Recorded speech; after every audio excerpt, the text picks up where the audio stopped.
মা মা আজ কি রান্না করলে? আজ বানালাম দুধ পোলাও। ও হ্যাঁ, এটা তো আমার খুব পছন্দের রান্না। তাই তো বানালাম। কিভাবে বানালে? এই তো দেখ না। পোলাও বানানোর জন্য আমি এখানে 2 কাপ চাল নিয়ে নিলাম। এটা গোবিন্দভোগ চাল। চাল ধুয়ে পরিষ্কার করে নেব। এবার রান্নাটা করার জন্য কড়াইতে দেব ঘি। আমি এখানে 2 চামচ ঘি দেব। কাজু বাদামগুলো দিয়ে দিলাম। কাজুগুলো সামান্য একটু নেড়েচেড়ে এখানে ভেজে নেব।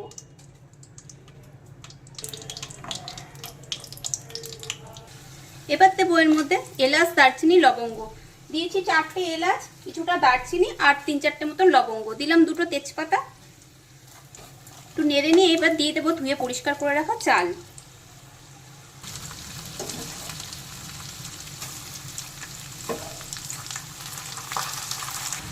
এবার দেবো স্বাদ মতো নুন, দেবো একটু আদা বাটা। এবার চাল সামান্য একটু নেড়ে একটু ভেজে নেব।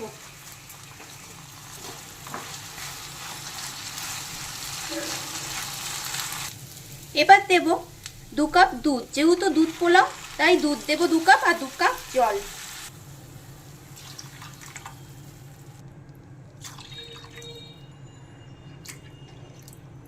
এবার দেব কয়েকটা কিশমিশ, দেব কিছুটা চিনি। আমি এখানে 4 চামচ মতন চিনি ব্যবহার করব। আপনারা যেরকম মিষ্টি খেতে চান সেরকম বুঝে চিনিটা দেবেন। এবার নেড়ে নেব। এবার ঢাকা দিয়ে কিছুক্ষণ রেখে দেব। কিছুক্ষণ পরে আবার দেখে নেব। এই সময় গ্যাসের ফ্লেম আমি মিডিয়ামে করে দিয়েছি। কিছুক্ষণ পর ঢাকা খুলে নিয়েছি। আমি মাঝখানেও একবার চেক করেছিলাম। এই যে এখন পোলাওটা কমপ্লিট হয়ে গেছে, দুধ জল সব পুরো টেনে নিয়েছে। এবার এটাকে ঢাকা দিয়ে কিছুক্ষণ রেখে দেব, তারপর পরিবেশন করে নেব।